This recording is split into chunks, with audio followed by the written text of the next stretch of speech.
ជំរាបសួរពុកម៉ែបងប្អូនសូមស្វាគមន៍មកកាន់កម្មវិធីវិភាគអក្សរសិល្ប៍ខ្មែរ Digital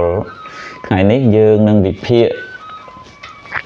នៅអត្ថបទមួយ clear ដែលល្បីល្បាញលើបណ្ដាញសង្គមគូសជាមួយរូបព្រះសម្មាសម្ពុទ្ធកំពុងគង់សមាធិ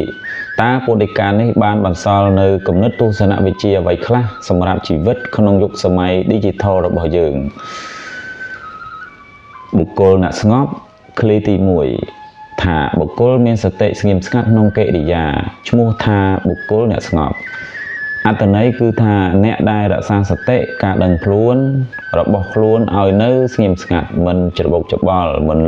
លោតផ្លោះទៅតាមអារម្មណ៍ខាងក្រៅនោះទើបជាមនុស្សស្ងប់ពិតប្រាកដភ្ជាប់ទៅនឹង Digital ក្នុងសម័យដែលព័ត៌មានរត់លឿនងាយប៉ះទង្គិចអារម្មណ៍និងងាយបាត់បង់ការផ្ដោតអារម្មណ៍បែបនេះសតិស្ងៀមស្ងាត់គឺជារនាំងការពារចិត្តដ៏រឹងមាំបំផុតមុននឹង comment មុននឹង share មុននឹង reach ត្រូវមានសតិពិចារណាវិភាគឃ្លាទី2បុគ្គលកែខ្លួនឃ្លាទី2នេះបុគ្គលមានកតិពិចារណាឃើញគួរឈ្មោះថាបុគ្គលបានកែខ្លួនហើយការកែខ្លួនឯងមិនមែនគ្រាន់តែផ្លាស់ប្ដូរការស្លៀកពាក់ឬក៏ឥរិយាបថខាងក្រៅនោះទេ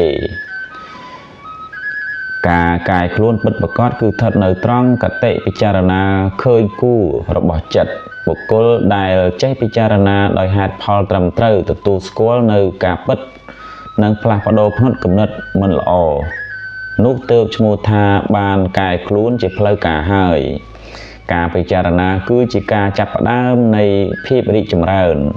វិភាគវគ្គទី3គឺឫសគល់នៃបញ្ហាគឺសមុហរៈឃ្លាទី3ថាបុគ្គលមានការយល់ថាចិត្តប្រព្រឹត្តទៅដោយសេចក្តីត្រេកត្រអាលនោះគឺជាសមុហរៈដែលយើងបានបកស្រាយថាឫសគល់នៃទុក្ខនេះជាចំណុចស្នូលសេចក្តីត្រេកត្រអាលតណ្ហាលោភៈគឺបណ្ដាលមកពីការប្រៀបធៀបក្នុងសង្គម Digital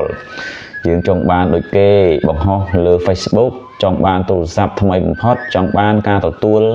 ស្គាល់ like ច្រើនបំផុតព្រះអង្គបង្រៀនថាការយល់ដឹងថាតណ្ហាជាប្រភពនៃទុក្ខលំបាកផ្លូវចិត្តទើបជាចំណេះដឹងដ៏ពិតប្រាកដនៅពេលដែលយើងយល់អំពីឫសគល់យើងអាចដកឫសនោះចោលបានសរុបមកអត្ថបទទាំង3ឃ្លានេះបង្រៀនយើងឲ្យរស់នៅក្នុងសម័យ Digital ដោយមានសតិមានការពិចារណានិងមានការយល់ដឹងពីធម្មជាតិនៃតណ្ហា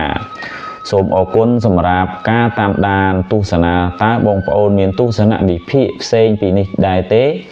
សូមចូលរួម comment នៅខាងក្រោមជួបគ្នានៅវីដេអូក្រោយៗសូមអរគុណ